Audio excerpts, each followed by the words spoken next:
Okay, so let's meditate today. Hope the sound is good. Can't see anything. Right.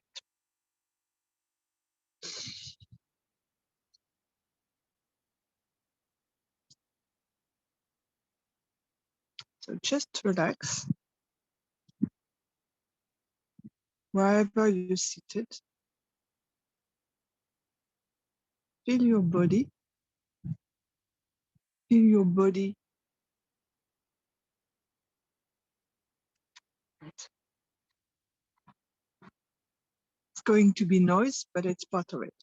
So feel your body where it's in contact with whatever you are sitting on or wherever you are. Some part of your body is in contact with the ground or whatever furniture. So you breathe. Why do we breathe in meditation? Just because the breathing is in and out, not keeping anything in, doesn't work. Not giving everything away forever. You have to bring back something. So that's the paradoxical exchange of life is symbolized and found in the breath, in the breathing. So we breathe.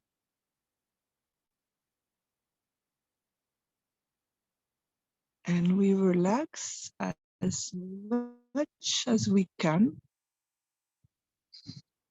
So what does it mean? It means that at first you will be more aware of your surroundings.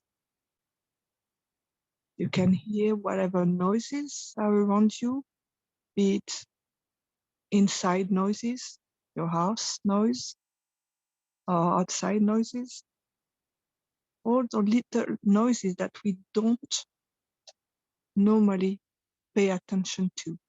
Every noises that seem irrelevant, that you don't give any meaning about you. You don't go saying, oh, I hear the heating system, so it means something about me, right? So it's the same for all the noises you can hear around. And they're kind of soothing for that reason. When you hear birds, it's soothing. Why? Because it's agreeable and it has no content of definition of who you are. You don't compare to the noise, you don't try to find your value according to the noise. Doesn't mean anything on what is going to happen just after, or it doesn't explain anything you did yesterday. So it's kind of relaxing because you are not in kind of self-assessment with that kind of noise. So notice that what is the only problem in your life is the self-assessment. And your mind will say that self-assessment is necessary to control where you're going and to keep you safe. That you can start to question. The mind said that, but it isn't. Is it not the very source of all the struggling of the anxiety to assess, control, and find the position comparing to everything else? I'm here, I'm good. Did I do everything I had to do today? Could I be proud of me, or do I have still self-judgment? Can I live with that self-judgment? Do I need to avoid it? Do I need to do something to make me feel more comfortable about it? Or do I need to compensate and go on and try to fix whatever my mind says is out of place? So it's not safe because it could be challenged by others. So my position as a center of control, separate center of control, is threatened. So you breathe now. Nothing is threatening you. Just thought coming and going.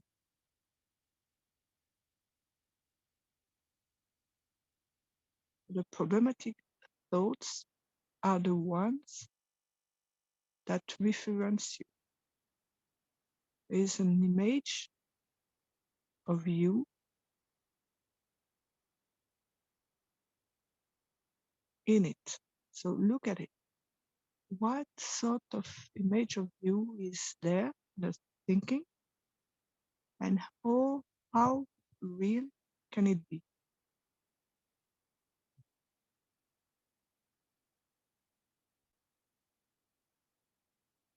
Can you even see it clearly?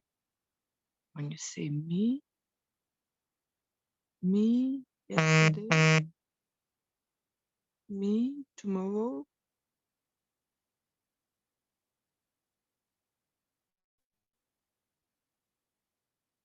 what do you see? Breathe again to really have a shape. The idea of you, what you call you, can you grab it? Or is it just a fleeting idea of an image that come and go in your head? So come back to the breathing.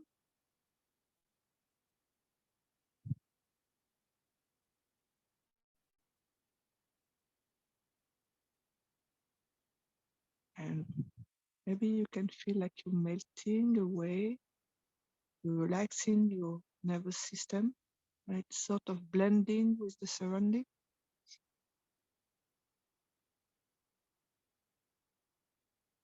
It's a quietness that becomes more potent.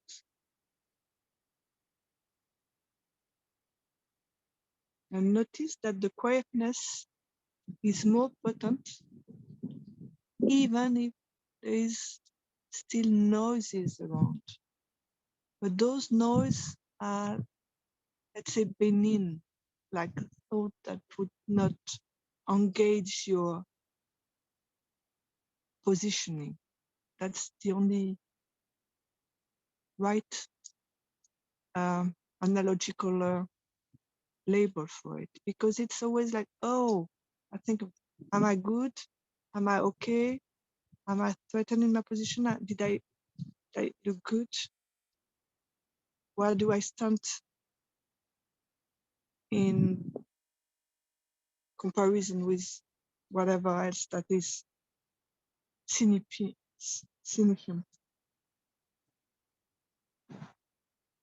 for me?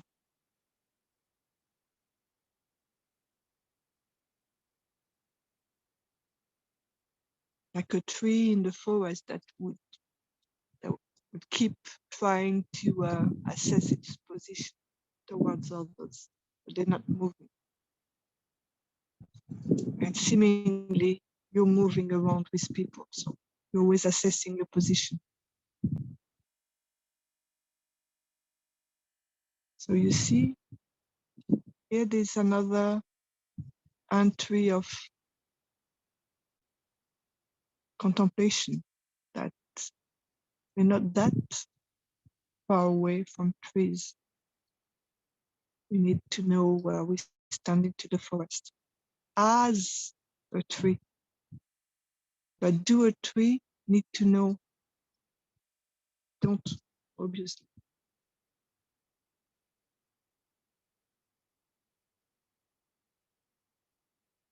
Because they know already.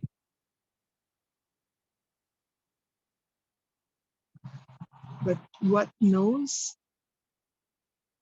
is not in the tree. look at a seed, or a seed just develop and grow into whatever plant. Just a little seed, and it can just grow out to be very complicated plant with so many intricate branches and flowers. How come that the flowers can grow out of a branch at some time, not at another time? It's not going to be the same flower in another plant. They know when to come. How could that be? You think that it's like a center of command that each plant say, oh, it's me. I'm growing myself a special way. I'm so special and different than the other. That's because there's a me inside. So this is, for me, a very, very interesting contemplation. If you want to abide more into the non-dual substance of you, and the more real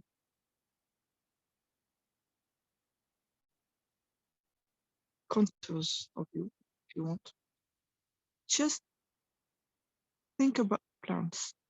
Think about like how they all differ, even from the same sort, and how they grow a certain way without a brain, without any autonomous center of command, without any separate personality, right? They don't have personality.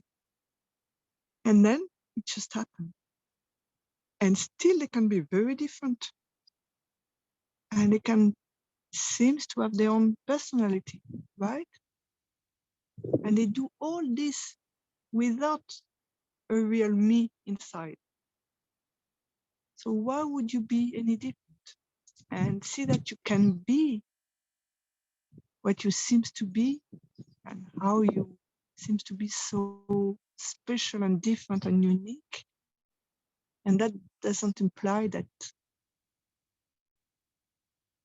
there's a real separate entity inside of your body.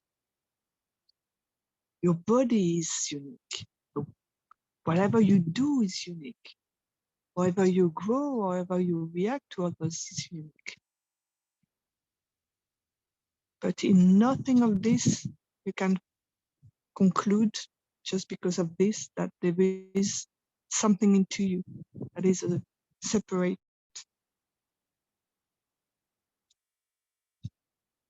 motor of things, separate logo, something special that is in conflict with everything else. Look at how the plants seems to be in conflict with one another, with the insects around. But actually, they all kind of balance each other. They need each other to grow. Even if that growth, there is death and rebirth and change and cycles. Take a deep breath and relax into this.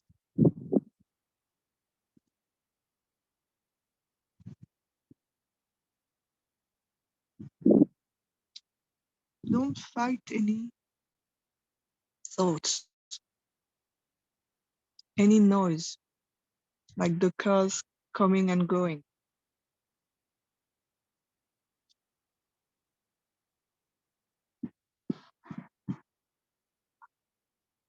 All the noise are happening in your consciousness, and they're not hurting your consciousness. There might be something inside that say, oh, I can hear very well. Oh, another noise. Oh, I don't like it. This is a noise as well.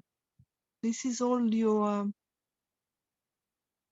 self-referencing, self-containing thoughts that are coming back to protect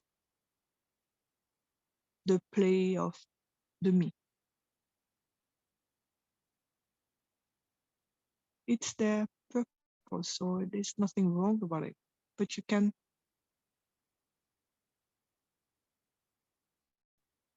bring back your attention to the bigger picture if you want. And that's why you're here.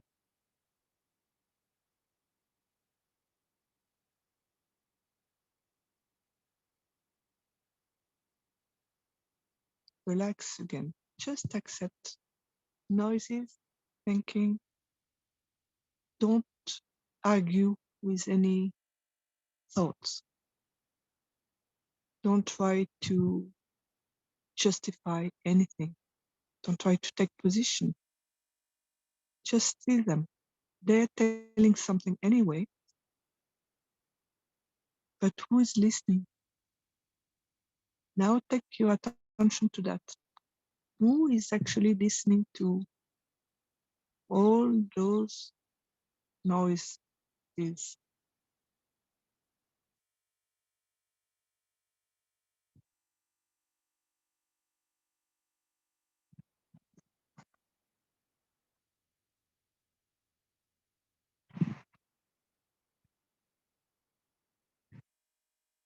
You had a noise.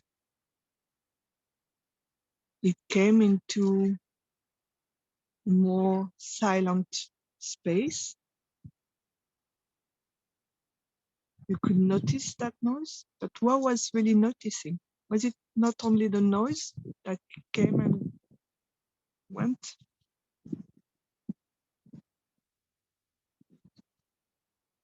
And when there's a thought or a train of thoughts that is coming into your consciousness, you will say, I don't like it, or this is this, or some kind of conclusion about things.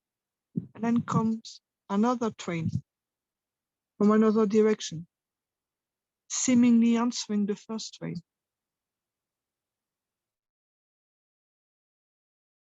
When you had negative thinking that was contracting, you didn't want to have anxious thinking, you didn't want to have it, and still it was there. So you know that there's like no me that could control the thinking, that no me that can control the noise outside, no me that actually can control the beating of your heart. But there seems to be a me that is pro or against. I like this thinking, I don't like it. Oh, that kind of turned out the way I wanted it. Kind of nice for the idea of me, so I did it. Oh shit, maybe it was sheer luck, and next time I won't be able to do it again. Now I'm anxious again. Or it was bad, it wasn't me. There's something outside of me that is challenging me. You see, the me is so incompetent. He's just trying so hard to claim or disclaim whatever is happening. But see, oh, it's just a voice, just a noise, just a thinking that comes and say, oh, I knew that. Where is the I in I knew that? The train of thought comes like a package. I knew it, or I don't like it. And I'll say, oh, you're stupid, or you were good, or that's a good thing, or that's a bad thing. They come as a package with the I inside. Try to find your real position in it.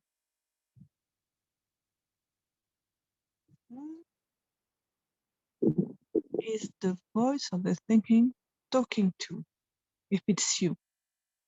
If you say, oh, I did that, or I didn't want to do that, who are you talking to? Who is listening? Because there's no so many possibilities. Either you are the one saying that,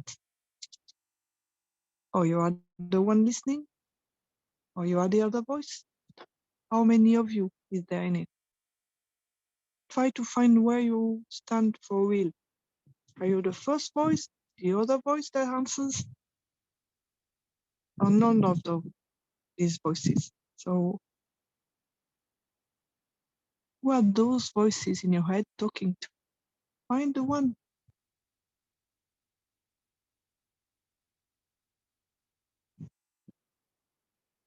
Is it saluting you? Is it kind of uncomfortable? Or do you already know that they're not talking to anyone? Breathe.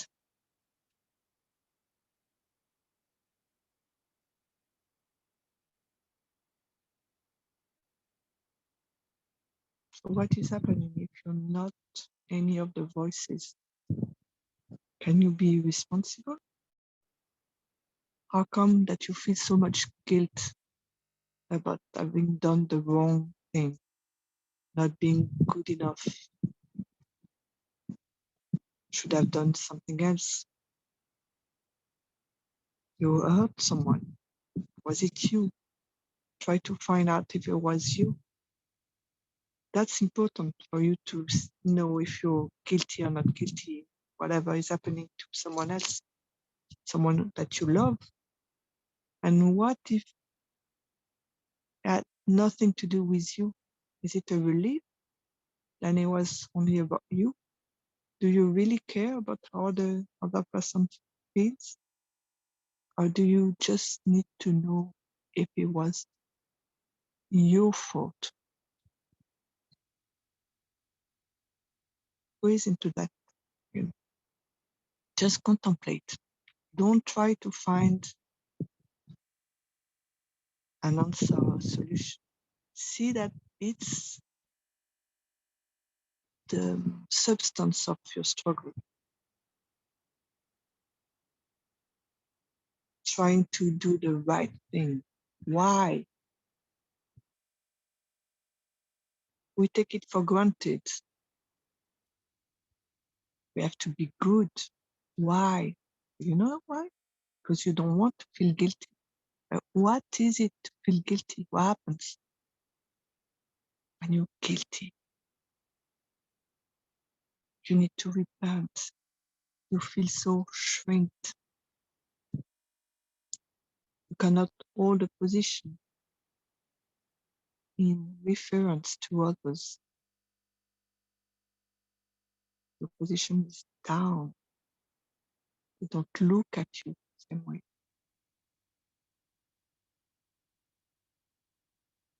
You exist less. They don't listen. They don't see you. You have less substance as a me. See that. But is it real? Because maybe you're guilty, maybe you're not guilty. And it doesn't change anything but the reality of what you are. But the thinking process, the image of you comparing to others, that change the value.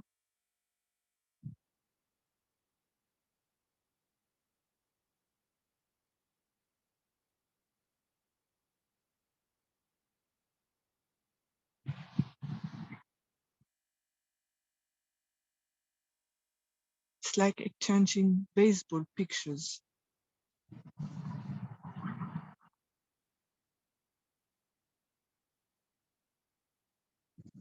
Some have value, others don't.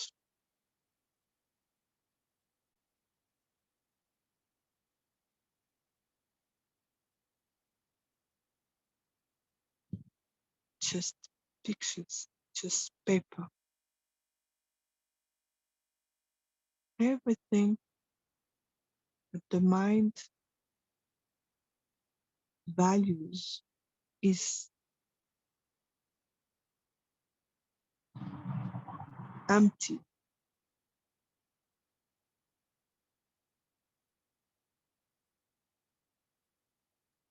Empty as two-dimensional, like cardboard. image. There is nothing behind. It's very easy to see, but you have to look at it clearly, because the mind will present you with train of thoughts.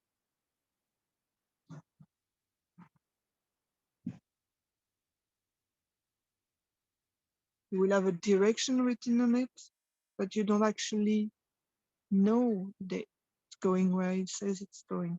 You take it for granted. It's like a blurry something. It's like a mirage, and you don't go looking into it. If you look into it, you will see that it's just smoke, just a reflection of nothing.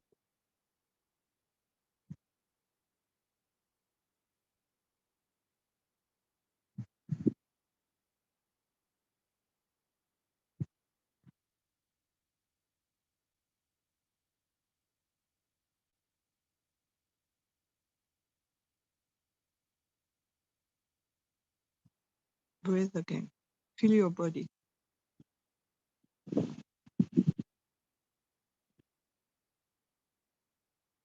Feel the noise coming and going. Don't try to figure out anything.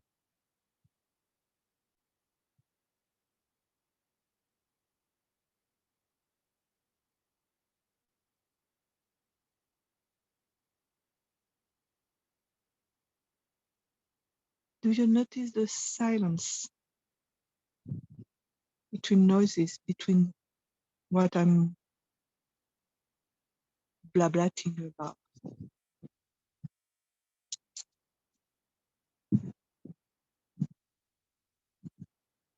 The noise and the talking and everything you see seems more relevant, like something is happening, could be challenging, could be something to gain, could mean something, but it's actually just noise.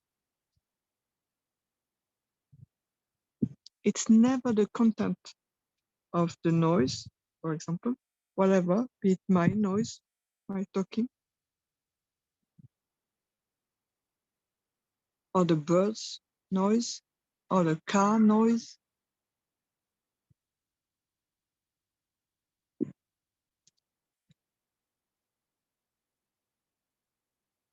It's about how you can relax, like uncouple yourself from the contraction. See? So maybe the noise might be what I say, but what I say be like a music, like the birds. Maybe will relax you, maybe it won't. Actually not the content of what I'm saying. Can never be the content.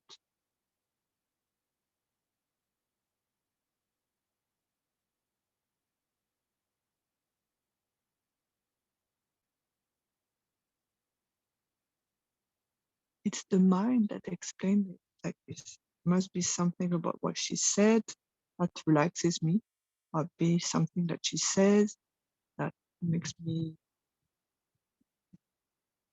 irritated or bored, or I don't know what I'm doing here. I'm glad I'm here. You see,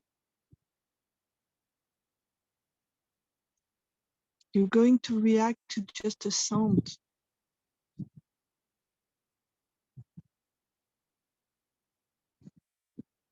Or do you react to the silence in between? Have you noticed that the sounds are infinite? They're so infinite. I don't know how to pronounce it.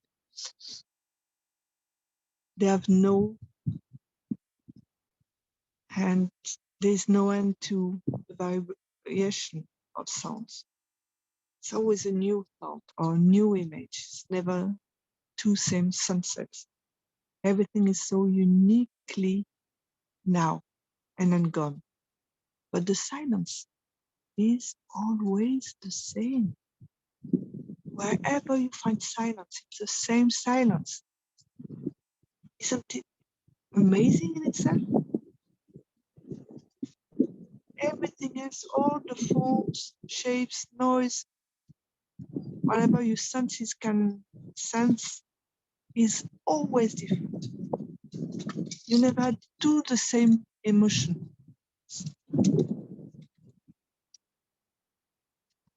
And you tried sometime to recreate a good one, and you never could.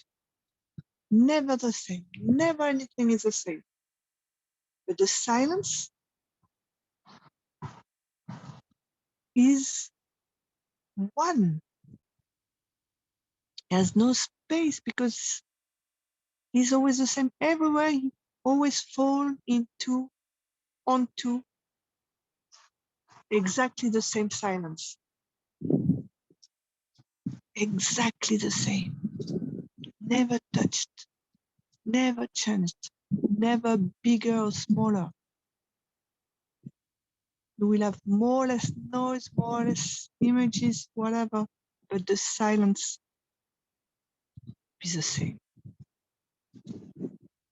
Same as the space in between. Whatever the length of the space, it's always the same space. What changes where you put shapes in, apparently. So space and silence, you can actually recon, you can count on them. They never change.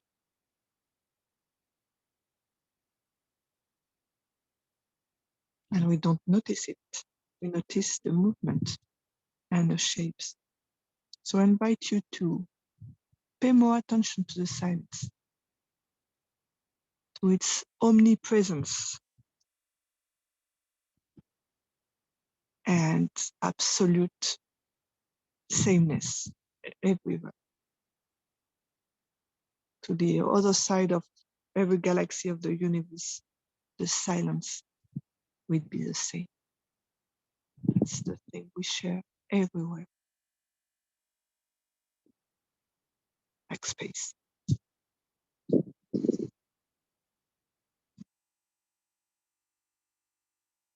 So let's breathe again. Feel your body when you breathe. Just relax. Don't try to manipulate anything. And if manipulation seems to come, just let it go. Be like the silence. Breathe. Let everything move as it wants to move, because that's what it does anyway.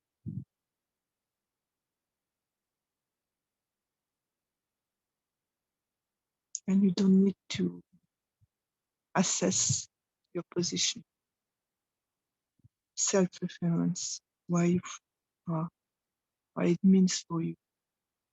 Forget about you. Breathe in, out.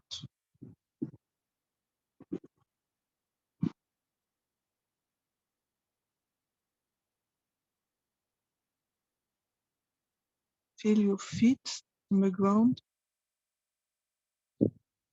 Feel the top of your head. Can you feel the top of your head?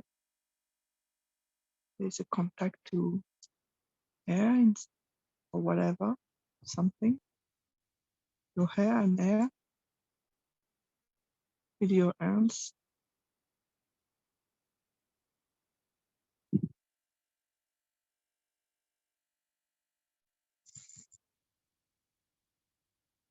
And relax. Enjoy the relaxation. Enjoy the decontraction.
Thank you for being with me today.